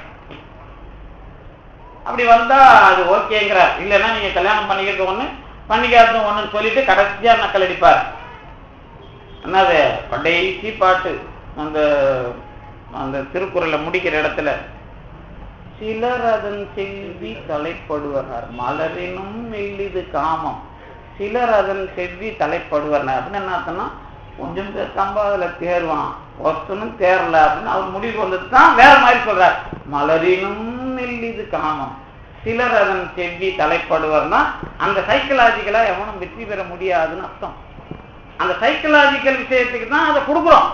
அதனாலதான் கடவுள் படைப்புக்குள்ள 2 பாலையும் தெளிவா வச்சுக்கிட்டு அவன் பாக்குறான். அதனாலதான் நம்ம கடவுளை அர்த்தநாரியா வச்சாலும் சரி அல்லது பக்கத்துல உட்கார வச்சாலும் சரி, எப்படி பண்ணாலும் கடவுளை நீங்க இந்த மாதிரி உறவுக்குள்ள கொண்டு வந்தது எதுக்கு? இந்த மாதிரி உறவுலாம் நம்ம கடவுள் வரலாறுல ஏன் படிக்கிறோம்? அந்த மனநிலையில் எந்த அளவிற்கு இவர்களுக்கு பயிற்சி அல்லது பழக்கம் தெளிவாகி இருக்கிறது அப்படிங்கறதுதான் அதுக்கு அர்த்தம். இதை தெரிஞ்சுக்கிறோம் தான் சார் குரு. மற்றதெல்லாம் இந்த ஊரை ஏமாத்துறது, குரு மூலமா தெரிஞ்சுக்கோ, குரு மூலமா தெரிஞ்சுக்கின்றதெல்லாம் அது பிசினஸ். ஆனா நான் உங்க கூட பழகணும், உங்க கூட பழகி இந்த பழகிறதுல எனக்கு நிறைய இடிக்குது. அப்படி முடியலங்கிறதுனாலதான் நான் அடிக்கடி ஒரு ஸ்டேட்மெண்ட் சொல்லுவேன், எனக்கு நல்ல வாத்தியாரம் இல்லை, மாணவரும் இல்லை. நான் நல்ல வாத்தியார், நல்ல மாணவன் இருக்கிறேன்னு சொல்லுவேன். அதுவும் கொஞ்சம் ஆணவமா கூட இருக்கலாம். ஏன்னா வாத்தியார் இருந்தாதான் மாணவன்கிற கேரக்டருக்குள்ள நான் இருக்க முடியும். அவரு வாத்தியாரா இல்லைன்னா நான் மாணவன்கிறது 0 ஆயிடுது இல்ல, அதனால நான் மாணவன். எனக்கு மாணவன் இருந்தாதான் நான் வாத்தியாரா இருக்க முடியும். மாணவன் இல்லாததுனால நான் ஆசிரியர்லையும் 0. அதனால நான் ஆசிரியராகவும் மாணவராகவும் இருக்கிறேன். ஆனா எனக்கு ஆசிரியரும் மாணவரும் இல்லைன்னு சொல்லிக்கலாம் தைரியமா. அப்ப இந்த ஸ்டேட்மெண்ட்டுக்குள்ள என்ன அர்த்தம்? பயிற்சிக்கு இடம் இல்லை. பயிற்சிக்கு இடம் இருந்தாதான் நான் ஒருத்தர்கிட்ட இருக்கிறேன் அப்படின்னா அவங்க என் மனநிலை ரீதியா கூட இருந்தே அவங்க வேலையை பார்த்துக்கிறாங்களா, உங்க வேலையை பார்க்கறாங்களா, உங்களால அவங்க அடையிற விஷயத்தை மேல இருக்கிறாங்களா? இப்ப திருநாவுக்கரசரி அப்பூதியம் பாக்குறீங்கல்ல, இப்படி ஆராய்ச்சி பண்ணி பாருங்க. திருநாவுக்கரசரி அப்பூதியம் இவரு தான தர்மலாம் திருநாவுக்கரசர் பேர்லயே செய்யறார். அவர் யாருன்னே தெரியாது. சூளை நோயை இறைவனால் தடுத்து ஆட்கொள்ளப்பட்டவர்னு மட்டும்தான் படிச்சிருக்கார், கேட்டிருக்கார். அதை கேட்டுட்டு அவர் பேர்ல எல்லாத்தையும் செய்யறார். அவர் வராரு, அவர் பார்த்தா அவர் வச்சு தண்ணி பந்தல்ல தண்ணி குடிச்சு போக வர்ற மாதிரி தான் வர்றார். அவர் கேட்கிறார், நீங்க ஒண்ணு கூட தெரிஞ்சுக்கலாம். இப்போ திருநாவுக்கரசர் வரலாற்றில் உழவரப்படை இல்லாமல் போன இடம் எது அப்படி கேட்டா அப்பூதியடிகள் வீட்டுக்குன்னு எழுதலாம். ஏன்னா அது இருந்து அது தெரிஞ்சுட்டு இருக்கல, கொஞ்சம் குழு கொடுத்துருப்பாங்கல்ல கடவுள், அப்படி கூட நீங்க வச்சுக்கலாம் அதை. ஏன்னா இந்த கேள்வியை நீங்க நினைச்சு பார்க்கலாம்.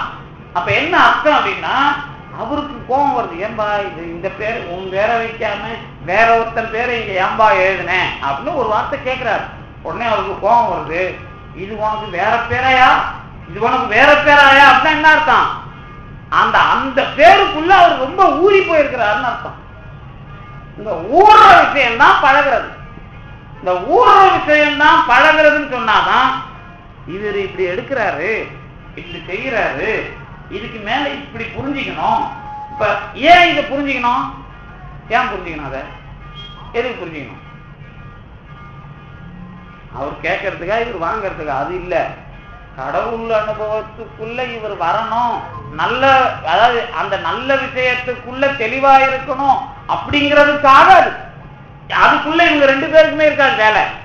அதுக்குள்ள எதுக்கு இருக்கும்? அது கடவுள் அப்படிங்கிற விஷயம் வந்து கடவுள் அப்படிங்கிற விஷயத்துக்குள்ள போனா இது இப்படி பிரச்சனை, இது இப்படி சரி அப்படிங்கறத சொல்ற குருவே. அந்த மாதிரி இருந்தாதான் கடவுள் ஒண்ணுங்கிறதும், கடவுள் அனுபவத்துக்குள்ள போனவங்க வேற வேற பாதையில போனாலும் அவங்கள வேற்றுமை பாராட்டாம அவங்களுக்கு புரிய வைக்க முடியும். வள்ளல் பெருமான் பெரிய அளவுல வேலை செய்யறார். ஆனா அவர் எந்த கட்டத்திலையும் திருஞான சம்பந்தரை மறுக்கல. மறுக்கிறதுக்கு அங்க வேலை இல்லை. பாம்பனார் திருஞான சம்பந்தரை மறுக்கல. வள்ளலார ஏன் பேசலன்னு கேட்டா அதுக்கு அர்த்தம் வேற, அதுக்கு அர்த்தம் சொல்லணும். அது மறுத்து அவர் வேற இவர் வேறங்கிறதுனால பேசாம இல்ல, அவர் பேசின விஷயத்துக்குள்ள இவரோட வரலாறுல தொட்டுட்டா அதோட தூய்மை வேற மாதிரி போயிடும். எதோட தூய்மை? அவர் இந்த ஞான சாஸ்திரத்தெல்லாம் வச்சுக்கிட்டு மல்லடிக்காதீங்கடா அப்படின்னு பேசின அவரோட தூய்மைக்குள்ள வேதத்துல தொடங்கி எல்லாருடைய வரலாற்றையும் எழுதி அதுல சித்தாந்தத்தை தெளிவுபடுத்துற அந்த சிந்தனை மரபுல இவருடைய வேலையில அவரை பேசுறதுக்கு வேலை என்ன? அனுபவ முடிவுன்னு வரும்போது நீங்க எதுக்குள்ள போற முறையும் அத எது அடையறீங்க அப்படிங்கிற முறையிலையும் வேற்றுமை கிடையாது. எதை அடையறீங்க அப்படிங்கறதுல வேற்றுமை இருந்திருந்தா வள்ளல் பெருமான் ரெண்டு விஷயத்தை சொல்லியிருக்க மாட்டார். என்ன விஷயத்த? ஒண்ணு, கருணை அல்லது தயவுக்கு எதிரானவற்றோடு போராடுவது காவி, இத வள்ளலார் சொன்னது. இன்னொன்னு, சித்தர்கள் மாதிரி இருக்கிறவங்களை நீங்க புதைச்ச பிறகு அவங்க கடவுள் என்கிற பரிபூரணத்துல கலக்கிறவங்க அவங்களை நீங்க எரிக்க கூடாது அப்படின்னு குரல் கொடுத்தது. இந்த ரெண்டு வேலையையும் வள்ளல் பெருமான் செய்கிறார். ஆனா இந்த ரெண்டு வேலைக்கும் அவர் எதிரி கிடையாது. முக்கியமான வேலை இது. காவி வேட்டியையும் எதிர்க்கல, இந்த புதைச்ச சித்தர்கள் விஷயமா பரிபூர்ணம் அடைகிறாங்கல்ல சமாதியாகி, அதையும் அவர் மறுக்கல. அப்ப ரெண்டுத்துக்குள்ளயும் கடவுள் அனுபவம் இருக்குதுங்கிறது அவர் ஏத்துக்கிட்டதுனால அப்ப அவர் சொல்றதுதான் சரி, இவங்க அவரை வேறன்னு சொல்றதுக்கு என்ன இருக்குது? அதுல அதே வரலாறு தான் திருஞான சம்பந்தர்ல இருந்து தமிழ்ல, வேற எங்கேயும் அந்த வாய்ப்பு இல்லை. தமிழ்ல திருஞான சம்பந்தர் தொடங்கி வச்ச அந்த விளக்கம், கடவுள் அடையிற முறை இருக்குல்ல, இதுல இந்த விஷயம் இன்னொருத்தருக்கு எதிரானது அப்படிங்கறத சொல்றதுக்கு வாய்ப்பே கிடையாது. ஆனா எதுல உண்டு? சங்கரர் பேசின வடமொழியில அது தவறுன்னு நாம சொல்றதுக்கு வாய்ப்பு உண்டு. வாய்ப்பு இல்ல, அதுல உண்மையும் உண்டு. ஏன் அப்படின்னா அவங்க எடுத்த முடிவு வேற, நாம எடுத்த முடிவு வேற.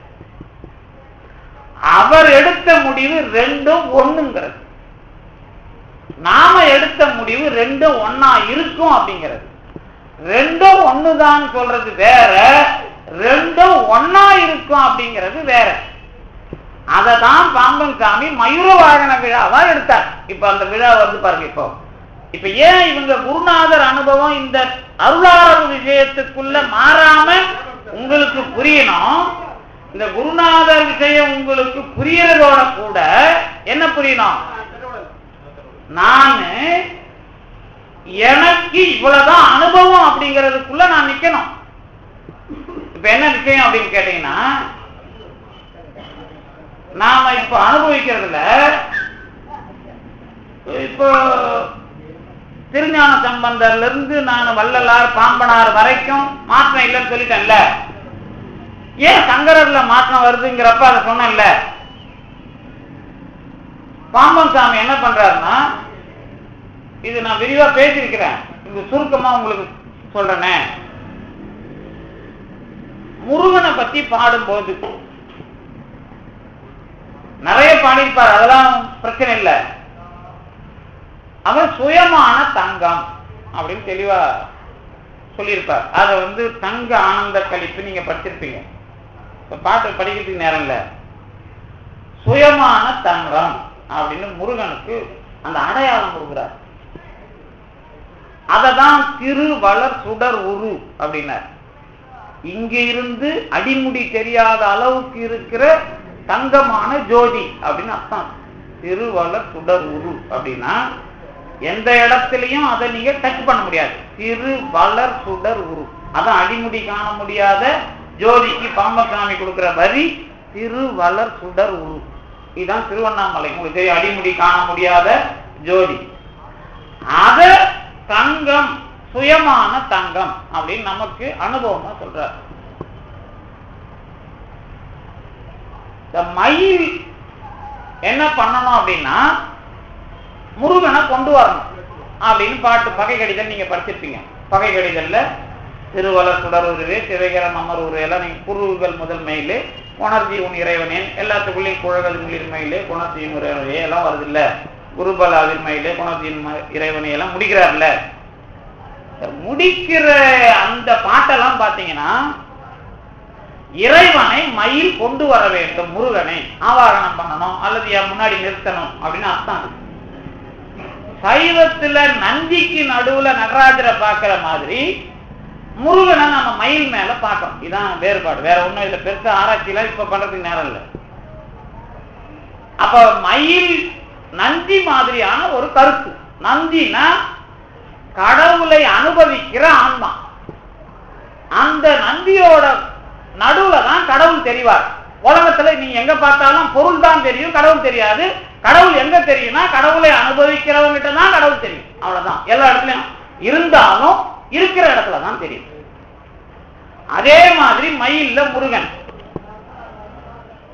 முருகனை தங்கம் சொல்லிட்டார். அதுக்கப்புறம் இன்னொரு இடத்துல பொன்மயில் கண்ணி பாடிப்பார். இந்த பொன்மயில் கண்ணியில என்ன சொல்வார்னா இறைவனோட சேர்ற விஷயத்தை பாடியிருப்பார். கூடேன்னு பொன்மயிலே அப்படின்னா நான் கூட மாட்டேனா அப்படின்னு அர்த்தம், சேர மாட்டேனா அப்படின்னு அர்த்தம். இந்த தங்கம் அப்படிங்கிறது முருகன், மயில்ங்கிறது ஆன்மா.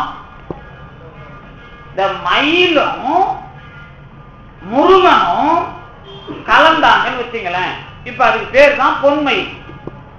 இந்த தங்க மயில் அப்படின்னா உலகத்துல பார்க்கிற மயில் மயில் தான், தங்கத்தால செய்யப்பட்ட மயில் தங்க மயில். அது மயிலா தங்கமா அப்படின்னு கேட்டா ரெண்டும் ஒன்னா இருக்கும். ரெண்டும் ஒன்னா இருக்கும். இது ரெண்டா ஒன்னான்னு கேட்காது, ஒன்னே ரெண்டா இருக்கும். அந்த மாதிரி இந்த மயூர வாகன சேவனத்துல பொன்மை கலந்த மயில் வரும். எந்த மயில்? ரெண்டு மயில் வரும். ஒன்று முழுமையாக தோகையை விரித்து கொண்டு இந்த திசைகளையும் அடைத்து ஆகாயத்தையும் அடைத்து கொண்டு வருகிற மயில். இன்னொன்னு அதன் பக்கத்துல பொன்மை கலந்த மயில் ஆடிக்கொண்டு வரும். அப்ப என்ன அர்த்தம் அப்படின்னு கேட்டீங்கன்னா, பெரிய பரம்பொருள் ஒரு மயிலாக இருக்க பரம்பொருளை கலந்த ஆன்மா பொன்மை கலந்த பச்சை மயிலாக வரும். இததான் முண்டக உபனிஷத்துல வேத உபனிடத்துல ரெண்டு பறவை அன்னப்பறவை இருக்கும். அதுல ஒண்ணு சாப்பிடாது, இன்னொன்னு சாப்பிட்டுக்கிட்டு அதை பார்த்துட்டு. சாப்பிடுறது சாப்பிடாது பார்க்கும், சாப்பிடுறது அது வேலையை பார்க்கும். அந்த ரெண்டு மயிலும் ஒண்ணு பரமாத்மா ஜீவாத்மா அவன் தெளிவா முண்டக உபனிஷத்துல எழுதியிருப்பான். அதுக்கு பிறகுதான் அது எதுல வருது? திருமூலர்ல ஆற்றங்கரையில் அன்னம் இரண்டுள்ள அப்படிங்கிற அந்த கொட்டேஷனும் அதுதான். இந்த கடவுள் அனுபவத்தை பத்தி பழைய காலத்திலிருந்தே பறவை வடிவத்துல விளக்கியிருக்கிறாங்க அப்படின்னு ஆதாரம், வேற ஒண்ணும் இல்லை. அப்ப பாம்பன் சாமிக்கு நான் அருணகிரிநாதருக்கு கொடுத்த அனுபவத்தை உனக்கு கொடுக்க போகிறேன் அப்படிங்கிற காட்சி தான் மயூரவாகன காட்சி. ஆன்மாவும் பரம்பொருளும் கலக்கிற அந்த காட்சி பாம்பசாமி அருணகிரிநாதரை போலவே அடைய போகிறார் என்பதற்கான சாட்சி தான் அந்த மருத்துவமனை காட்சி. சுப்பிரமணிய தாசருக்கு தான் வேறு காட்சி, பாம்பன் சாமிக்கு இல்ல. அது பாம்பன் சாமிக்கு மயூரவாகனம். அது வந்த பிறகு அதுல சோகப்படும் போதுதான் குழந்தை வந்து பக்கத்துல படுது. அப்ப என்ன அர்த்தம்? உனக்கான அனுபவத்தின் சாட்சி அப்படிங்கறது தான் பெருமான் சொல்லிட்டு போறான். அப்ப என்ன அர்த்தம் அதுக்கு? பாம்பன் சுவாமிக்கு பழனி முருகன் நேரா வந்து பிறப்பன் வலசையில சொன்னது ஒரு குரு உபதேசம். பாம்பன் சாமி பாட்டை வச்சுக்கிட்டு திருச்செந்தூர் முருகனே வந்தது அது ஒரு உபதேசம். பாம்பன் சாமிக்கு இங்கே நம்புளையர் தெருவில் பெருமான் அந்த தகராலை அனுபவத்தை தந்தது ஒரு அனுபவம். ஆனால் பாம்பன் சாமியினுடைய உபசாயுத்தியத்துக்கு முன்னாடி நடந்த அந்த கடைசி கலப்பு குரு உபதேசம் அல்லது குரு காட்சி அப்படிங்கிறது தான் அந்த மயூரவாகன சேவனம். அப்படி வந்தாதான் இந்த குருநாதர் அப்படிங்கிற வரலாற்றை தாண்டி நீங்க அதுக்குள்ள கடைசியா கடவுள் வெளியில இருந்து அப்படி இருந்து இப்படி இருந்து செய்யற விஷயத்தை தாண்டி பூரணமாக்குற இடத்துக்குள்ள வரும்போது அதோட விஷயம் வேற. அப்ப அந்த விஷயமா தான் நீங்க அந்த மருத்துவமனை வரலாறையும் பார்க்கணும். அதை தெரிஞ்சதுனாலதான் சாமி என்ன பண்றாருன்னா அந்த தகராலை ரகசியத்துக்குள்ளே எழுதியிருப்பார். இப்படி ஒரு வரலாறு முக்கியமான வரலாறாச்சு, இதை உலகம்லாம் தெரிஞ்சுக்கணுமே, இதை நீ சொல்லு அப்படின்னு தலைவி கேட்கிற மாதிரி தோழி சொல்றது. அப்ப என்ன அர்த்தம் அப்படின்னு கேட்டீங்கன்னா, கடவுளோடு கலக்கிற இந்த வரலாறுல திருஞான சம்பந்தர் தொடங்கி சொல்லப்பட்ட அனுபவத்தை உனக்கும் தருகிறேன் அப்படிங்கறதான் அந்த வரலாறு. இப்ப நீங்க மறுபடியும் எதுக்கு வரணும்? திருஞான சம்பந்தர்ல இருந்து பாம்பன் சாமி வரைக்கும் வள்ளலார் வரைக்கும் வேற வேற மாதிரி போனாங்களா அப்படின்னு சொல்றவங்க எல்லாரும் உலகத்துல அவங்க தகுதிக்கு ஏற்ற மாதிரி அனுபவிக்கிறவங்க, அவ்வளவுதான்.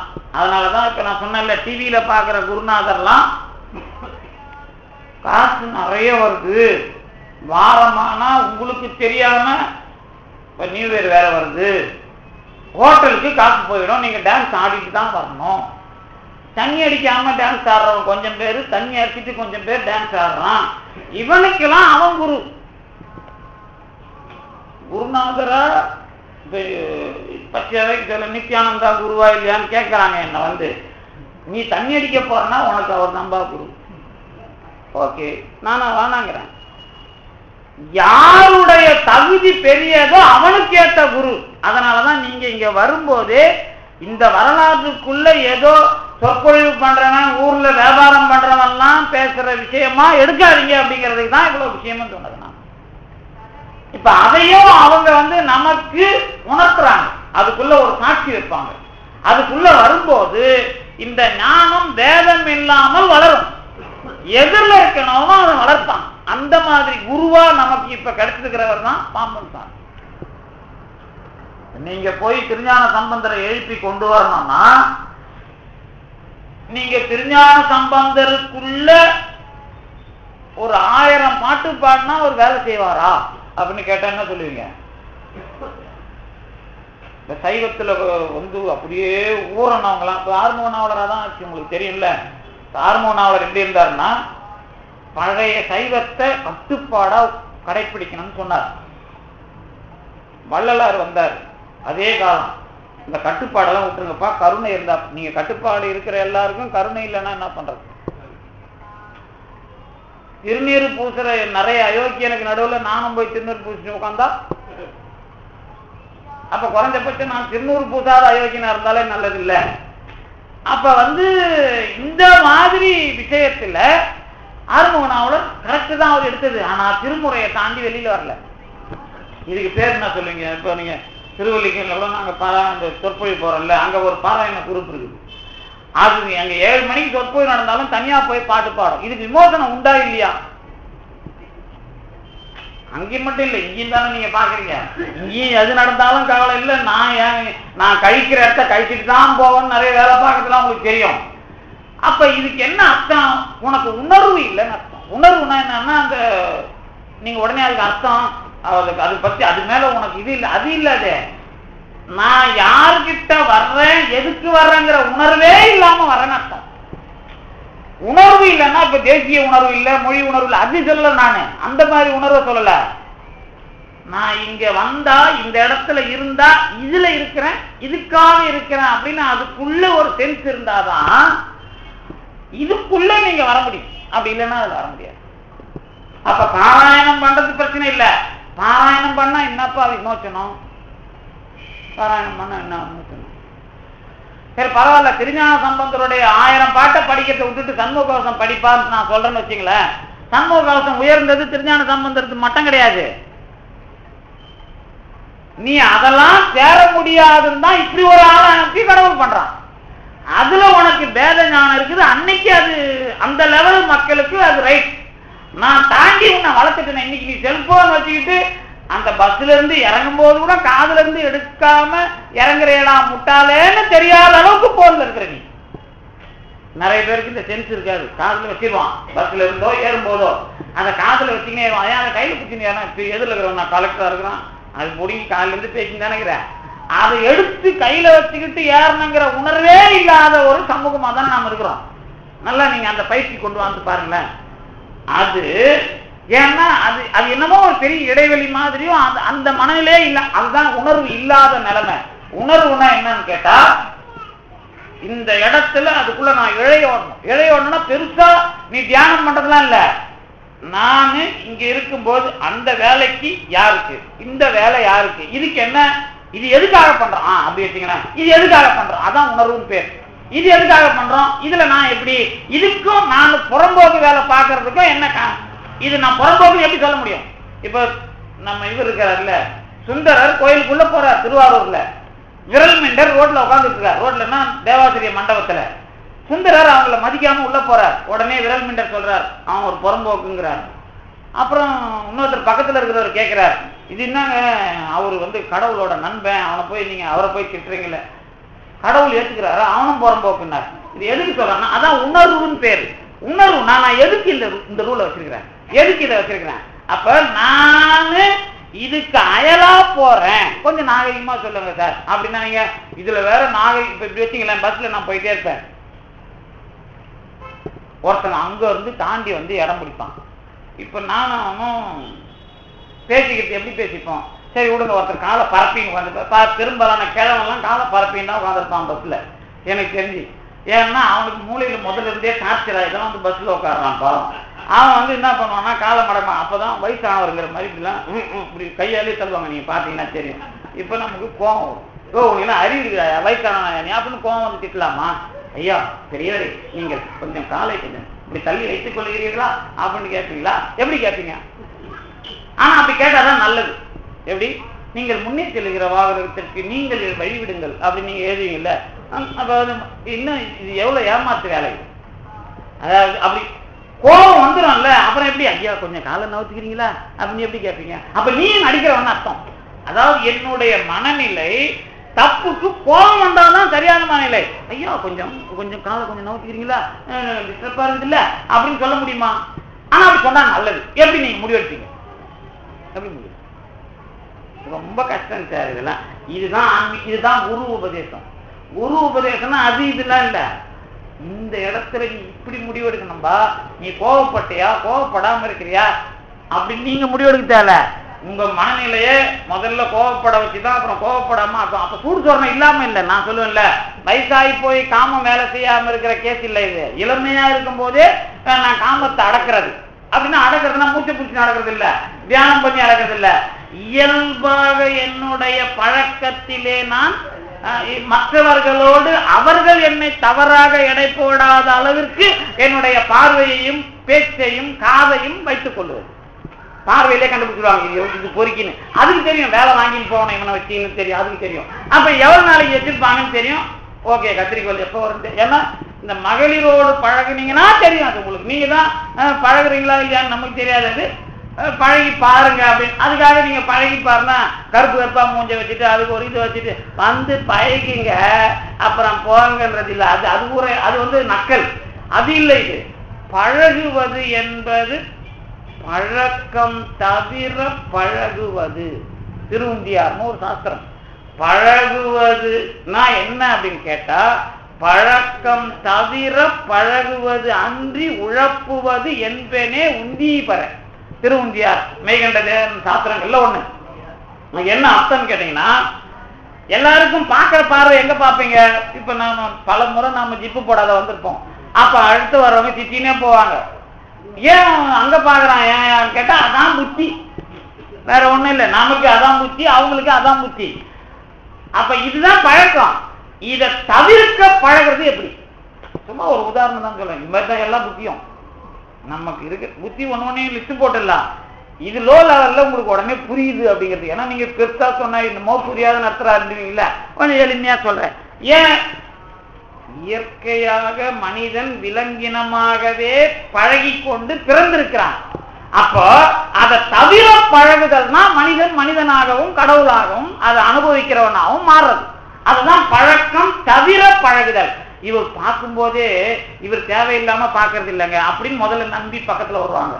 அதுக்கப்புறம் இல்லை இவன் கல்ல நல்ல முடிவெடுக்கணும்ல. அதுக்கப்புறம் நீங்க திருட்டுத்தனம் பண்ணீங்கன்னா நல்ல வேலையாக இதையும் முடிவெடுப்பாங்க. அப்ப இதெல்லாம் தான் எது? குரு நெறி. இதுக்குதான் பேர்.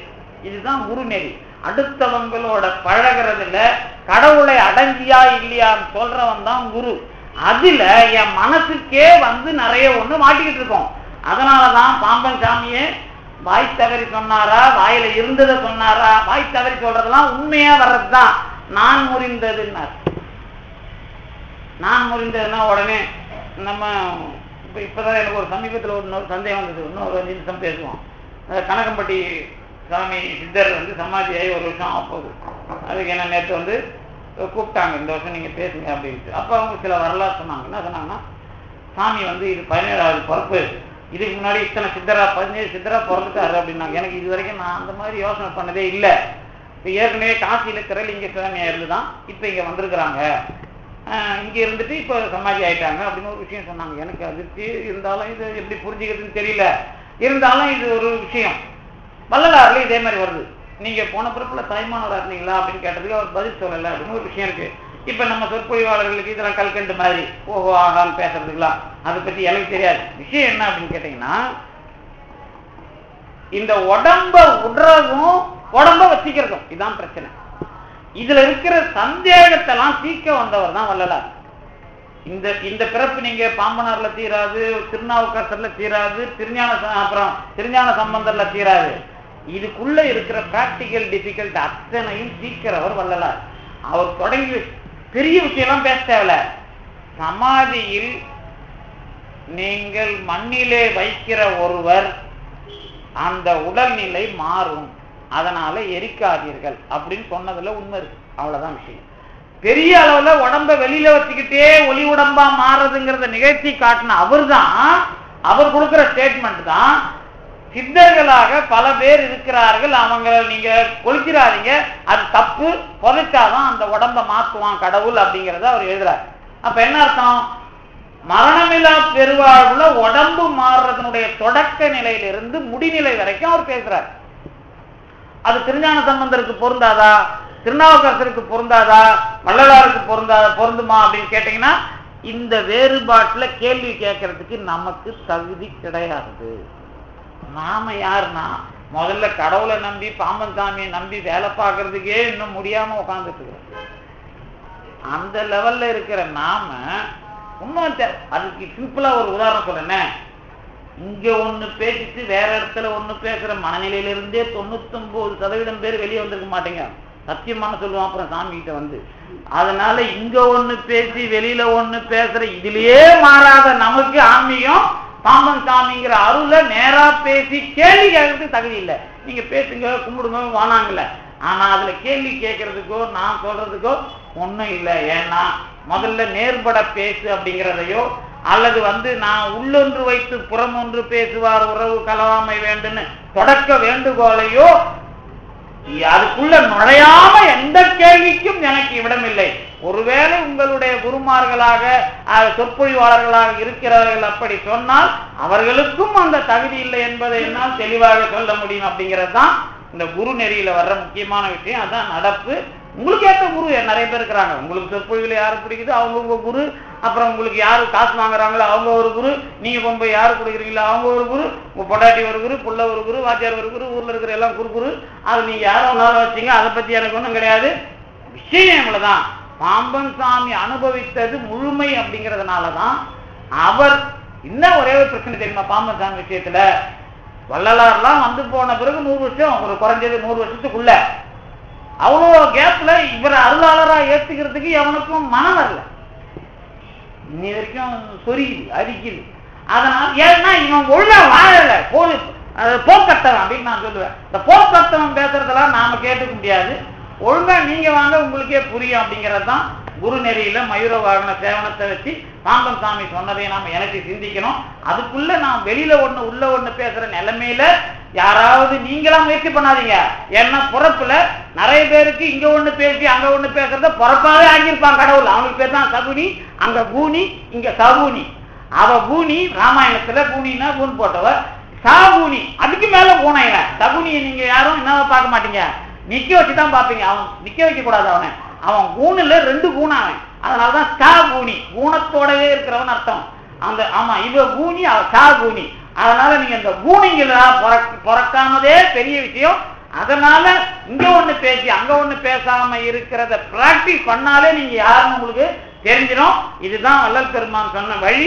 அதுலதான் கடவுள் குரு நெறியை நாம புரிஞ்சுக்கணும். அங்கதான் மானிடராக வர்றதும் கடவுளே வந்து கடவுளை கலக்க வைக்கிற அடுத்த முதல் படியும் என்பதாக நீங்க அனுபவிக்கணும் என்பதை சொல்லி இந்த அளவிற்கு தந்து நிறுத்திய திருவள்ளுவருக்கும் நன்றி.